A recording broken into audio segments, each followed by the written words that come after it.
안녕하십니까. 아유, 어서 오십시오. 반갑습니다. 예. 안녕하세요. 아이고, 반갑습니다. 반갑습니다. 이쪽으로 앉으시죠. 제가 소개드리겠습니다.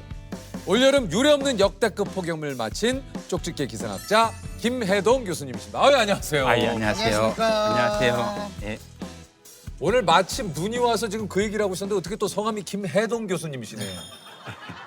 예, 이게 오늘 참 기가 막히네. 타이밍이 안 그래도 날이 추우면 예, 추운 예. 겨울에는 빨리 해동이 돼야 해동이 이게 예. 겨울에 딱 성함이 예. 아니 얘기를 들어보니까 이제 저 오늘 이게 첫눈이 왔는데 요것도 좀 정확하게 얘기를 하셨다고 그래요 교수님이. 오늘 아침 기록적인 폭설이 나무와 건물 위를 하얗게 뒤덮어버린 가운데 한 남성이 도로 끝자락에서 스키를 타고 가는 모습이 보입니다.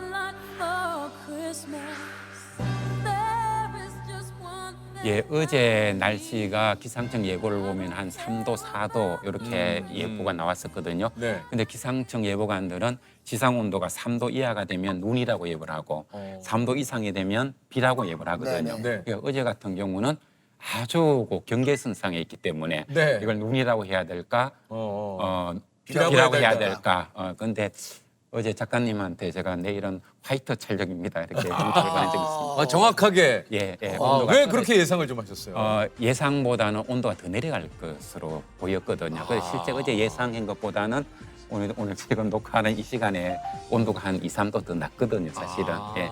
그래서 이제 그 예상을 좀 예, 하신 예. 거군요. 그것보다는 온도가 더 떨어지겠다고 봤습니다. 오늘은 이제 첫 눈이 오긴 했습니다만 사실 얼마 전 지난주까지만 해도 날이 그렇게 춥지가 않았어요. 네네네. 예.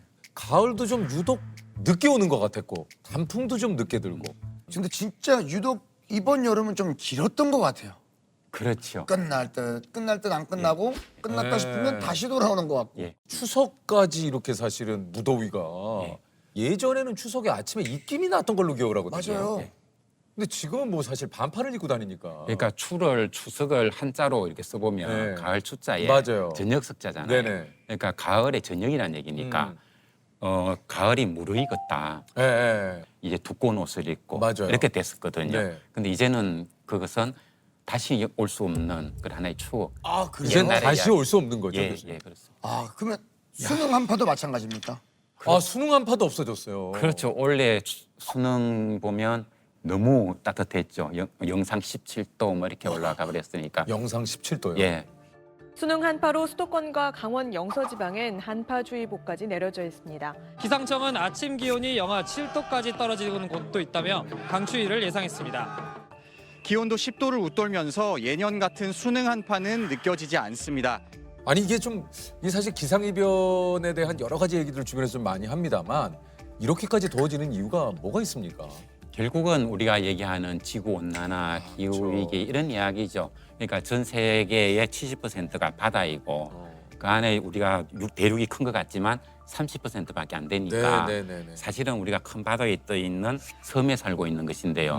해수 온도가 굉장히 높거든요, 주변이. 그렇죠. 그러니까 우리가 살고 있는 이 계절이 여름에도 덥고 봄, 가을도 더워지고 뭐 이런 것들이 뭐 자연스러운 현상이 아니겠습니까? 아니 제가 그 엊그저께 신문을 보다 보니까 그게 이제 원래 그 초록색 귤이 요즘 가끔 많이 보여요. 근데 이것도 사실 기후와 연관이 있다고 얘기를 하더라고요. 그러니까 이 기온 차가 네. 이게 좀 커야 이게 이제 네네. 노란색으로 물이 드는데 이것도 안 돼서 그냥 예. 사과도 그렇게 된다고 그러더라고요. 그렇습니다. 결국은 과수가 맛있으려고 하면 과수 안에 네. 당이 높아야 되는데 네. 이 당이 높은 게 무엇인가 하면은 이 살이 찌는 거와 똑같은 겁니다. 그래서 우리가 이 사람이 왜 이게 살이 찌는가 하면은 원래는 사람들이 아주 굶주리면서 오랜 기간을 살아도 네. 보니까 뭔가 이게 영양분을 저축할 수 있을 때 살로 찌우려는 그 그렇죠, DNA 그렇죠. 때문이라고 얘기를 하지 않습니까? 생존 때문에. 과수도 마찬가지인 거예요. 밤이 되면 추우면 자기 에너지를 써야 써야 되기 되고. 때문에 낮에 그 에너지를 저장한 게 그게 당도인 거죠. 네네네. 그래서 낮에 온도가 떨어져야 당도가 높아지고 과수가 맛있는데 지구 온난화의 특성은 낮에도 무척 더워지지만 그것보다는 야간 온도가 매우 빠르게 올라간다는 이게 아주 큰 특성이거든요. 그래서 과수가 맛이 없어지는 겁니다. 그 결과가 지금 보면 농수산물의 흉작 이런 걸로 나타나는 거죠. 그러니까 배추도 그렇다고 그러더라고요. 배추도 그렇고 예. 사실은 물고기도 바다가 차가워야 그게 예. 살이 찰지고 맛있거든요. 그렇습니다. 근데 해수가 올라가면 그것도 맛이 없어지잖아요. 그렇죠. 그것뿐만이 아니고 해수 같은 경우 우리 가장 많이 먹는 광어 이런 것들은 온도가 24도가 넘어가면 식음을 전폐한답니다. 우리도 이게 더위를 먹으면은 못 먹잖아요. 예. 그래서 24도가 넘어가면 벌써 이게 먹이를 못 먹게 되고 26도가 넘어가기 시작하면 병이 나타나기 시작하고 그래서 원래 광어 같은 경우도 많이 폐사를 네. 한 거죠. 지금 아까 그 교수님이 얘기하신 대로 특히 올 그 가을 여름이 이게 뭔가 체감적으로 느끼게 야 이거 진짜 지구 온난화가 좀 심해졌구나 예. 라는 게 좀 느껴지는 해도이기도 했거든요. 사실은 사람들이 잘 기억은 못하겠지만 작년에도 11월 중순까지 29도 더위까지 있었고요. 아, 그랬었나요? 그렇습니다. 아, 그래요? 그러다가 갑자기 한 30도 온도 뚝 떨어지면서 영하로 내려갔었거든요. 이게 이제 기후 위기 이 시대의 기상의 특성이다. 이런 것을 돌변성이라고 이야기합니다. 돌변한다.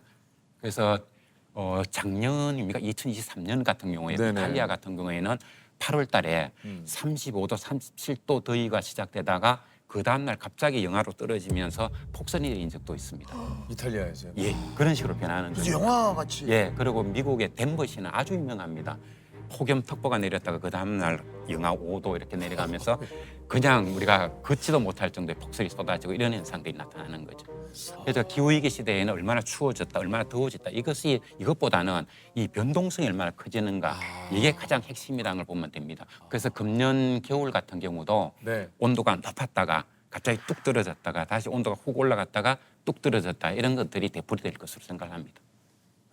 그러니까 이게 기후 위기의 어떤 하나의 증거라는 증거입니다. 예. 꽃이 폈잖아요. 예, 봄꽃이. 철쭉 같은 게 막 철쭉이 막 피고. 예. 그리고 지금 뱀 깨구리가 나오고 그래서 어떤 분들은 뭐 기후 위기에 우리가 대응할 수 있는 시기가 7년밖에 안 남았다든가 이런 얘기를 하는데 사실은 우리 기상학자들이 볼 땐 이미 우리는 기후 위기에 되돌릴 수 없는 그런 상황이 이미 뛰어들었다.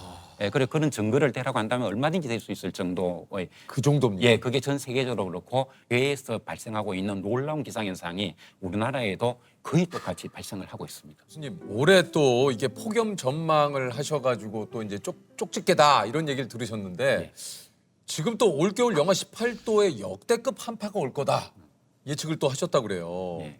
아니 근데 이게 이제 얼마 전에 기상청에서는 올겨울이 평년보다 따뜻할 거다 예. 이런 예상을 좀 했는데 예. 이게 좀 교수님과는 좀 의견이 조금 좀 차이가 있는 거 아닙니까?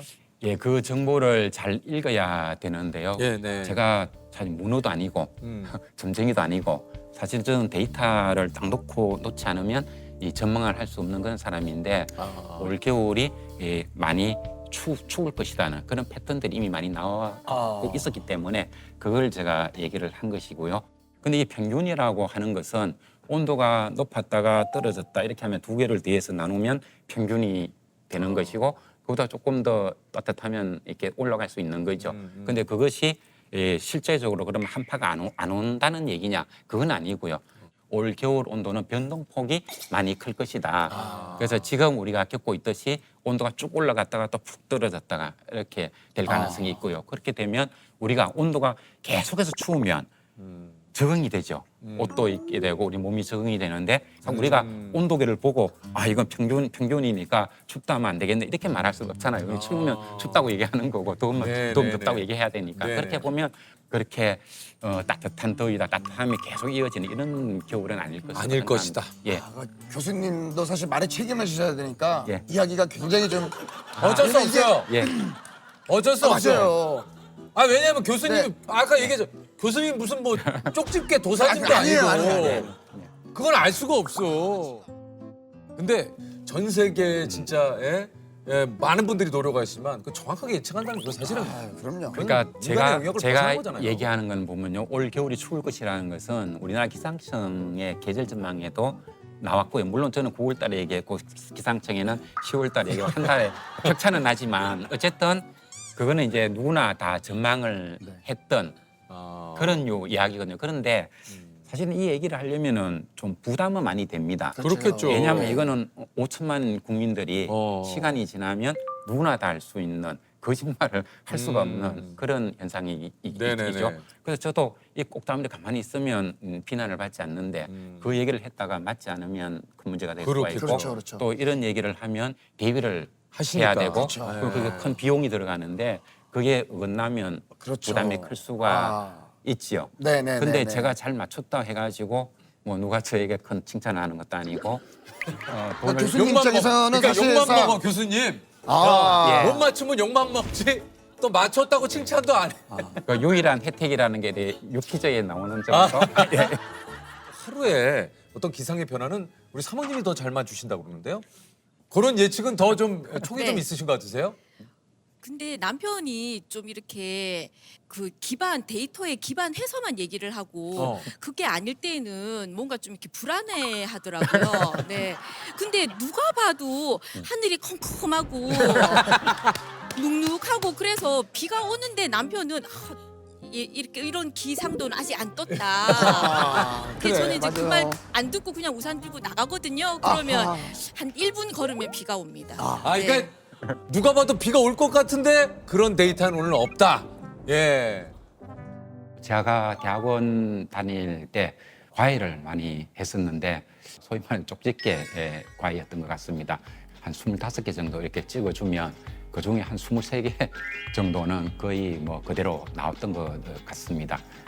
제가 한강 작가의 소년이 온다라는 책을 읽었는데 아내에게 얘기를 하기를 한강 작가는 분명히 노벨 문학상을 받을 것이다 라고 얘기를 했었습니다. 그건 저도 맞췄거든요. 제가 국문과 출신이라서 그래서 아마 저한테 좀 힌트를 얻어서 맞췄다고 얘기하는 게 아닌가 저는 그렇게 생각하고 있습니다. 예측을 한번 해보라 이렇게 얘기를 한다면 12월 셋째, 넷째 주 정도가 되면 영하 5도 이하로 떨어지는 겨울다운 겨울이 오겠습니다만 그때 좀 찬 공기가 내려오고 화이트 크리스마스가 될 가능성도 있다 이렇게 전망을 해보고 싶습니다. 아니 어쨌든 세계 각계 전문가들이 이제 올해 인류 최대 위험 요소로 기후 변화 이런 얘기를 좀 했다고 하는데 10년간 기후 변화로 인한 경제적 손실이 2,700조. 2,700조. 왜요? 와, 지구촌 곳곳에서 일어나는 예. 일이에요. 이런 기상 변화와 기후 변화가 뭔가 인간이 예측할 수 없는 극단의 어떤 상황. 갑자기 덥거나 갑자기 춥거나 비가 갑자기 폭우가 내리거나 우리나라도 요즘 사실 이제 그 장마철에 갑자기 막 폭우가 내리잖아요. 가장 큰 저에게 우리나라 기후위기 오는 것 중에 무엇이 가장 겁이 납니까? 그리고 무엇이 가장 먼저 닥칠까? 이런 얘기를 한다면 아까 태풍 얘기도 하셨는데 네. 그 슈퍼 태풍 이야기를 그러니까요. 하거든요. 슈퍼 태풍이라고 하는 것은 비가 하루에 1,300mm 이상. 1,300mm. 예. 얼마 전에 몇 년 전에 이제 강남에 폭우로 물이 예, 들어오게 예. 되게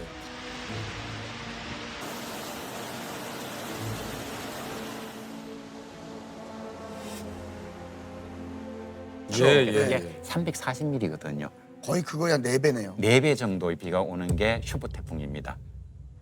이걸 기후학자들에게 우리나라에도 슈퍼 태풍이 올까요? 그러면 2030년 전에는 오지 않을까 이런 얘기를 했거든요. 근데 사실은 그게 아니고 2019년에 일본의 거의 북해도부터 해서 오키나와까지 태풍 구름으로 다 덮은 하기비스라는 태풍이 있었는데 진료가 한반도라고 예보를 이미 냈었습니다. 그 태풍이 우리가 올라왔더라면 우리가 어떻게 돼 있을까 생각해 보면 지금 우리가 이 촬영을 못 하고 있을 수도 있겠죠. 우리나라 그 어떤 도시도 1,300mm 비를 내렸을 때 건질 수 있는 도시가 없고 그리고 우리 도시에 가보면 고층 빌딩이 굉장히 많이 있죠. 거기는 태풍이 오지 않아도 빌딩과 빌딩 사이에는 빌딩풍이라는 강한 바람이 불죠. 그래서 강한 저기압신이라고 할 때는 그 바람 때문에 유리창이 깨지고 이런 사건이 이미 지금도 발생하고 있거든요. 근데 그게 만약에 시속 250km짜리 바람이 불면 어떻게 될까? 유리창 다 깨지는 거고 그 안에 사는 사람들은 그 안에 버틸지도 못할 겁니다. 이상하지 않는 그런 시기에 우리가 놓여져 있습니다. 그러니까 우리나라 도시들은 다 그렇게 만들어 놓았거든요, 지금. 그러니까 우리나라가 얼마나 대비가 안 돼 있는가 이걸 생각하면 너무나 끔찍한 것이고요. 이게 한마디로 이런 일이 이제 점점 잦아지고 있고 다행히도 운이 좋게도 다른 곳으로 빠져나갔지만 예. 이게 올 수 있다는 것에 대한 우리도 어느 정도 대비는 좀 해놔야 된다. 그래서 제가 이게 굉장히 심각하게 올 수 있기 때문에 여기 대비 안 하면 우리 사회가 큰일 납니다 하는 그런 사명감 때문에 그러신 것 같아요. 비난을 받을 수도 있지만 그걸 조금 지났다가 그렇지 않으면 그러니까 교수님이 지금 얘기하시는 게 내가 맞췄냐 못 맞췄냐가 그렇죠. 중요한 게 아니다. 예. 그러니까 이런 변화하는 지금 기후 위기, 그러니까 교수님은 왜냐면 그것만 보시기 때문에 이게 막 두려운 거예요. 그렇죠. 저 같은 과학자들이 네. 말을 함부로 안 하는 그 직업병이라는 게 있는데 이런 얘기를 합니다. LA에 지진이 발생할 확률이 한 10%가 되더라. 내가 시뮬레이션 해보니까 그랬을 때 큰 지진이 날 수 있으니까 대피해야 됩니다라고 얘기를 했어요. 그러면 사람들이 차를 몰고 막 도망을 가겠죠. 그러다가 교통사고가 나고 해서 사람이 한 100명쯤 죽었다. 근데 지진은 안 났다. 그랬을 때 이 과학자가 떠안는 부담감. 그다음 한 10%밖에 안 되니까 아이고 뭐 참지. 괜찮겠지. 입을 닫았는데 실제로 터져가지고 10,000명이 죽었다. 그렇게 예상이 될 때 이 과학자는 어떤 말을 해야 되느냐는 이제 고민을 하게 되는데 이게 진짜 연구하시는 박사님들의 이 참 또 고충이 지금 이 얘기를 들으니까 확 느껴지네요. 2018년에 7월 초에 엄청난 폭염이 온다는 얘기를 자신 있게 한 사람은 제가 알기로는 없었던 것으로 생각이 됩니다. 전국에 폭염이 계속되면서 온열 질환자 수가 1,000명을 넘어섰고 사망자도 10명이나 발생했습니다. 지금부터 다가오는 폭염은 사람을 죽이는 살인적 폭염이기 때문에 여름은 더워야 하는 얘기는 이제부터는 더 이상 해서는 안 됩니다라는 얘기를 명확하게 얘기를 했습니다. 그것이 계기가 되어서 국회에서 폭염도 자연재해의 한 항목으로 들어가는데 제가 일조를 했다고 생각하고 있고 저도 그런 얘기를 하고 나면 이것이 혹시 맞지 않으면 어떨까 해서 노심초사하기도 하고 항상 긴장을 하기도 하고 그런 생활을 보냅니다.